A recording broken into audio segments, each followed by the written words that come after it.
Hi guys, for today's video ay mag-unbox naman tayo ng ating parcel.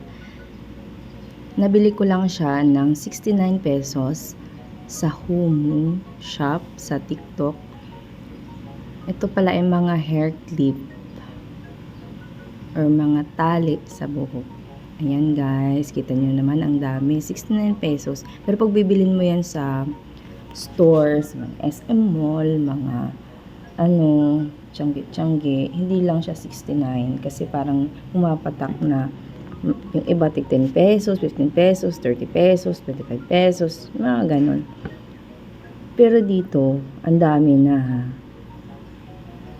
4, ang apat na yan, 5, 6, 7, 8, 9, 10, 11, 12, 13, 14, 15.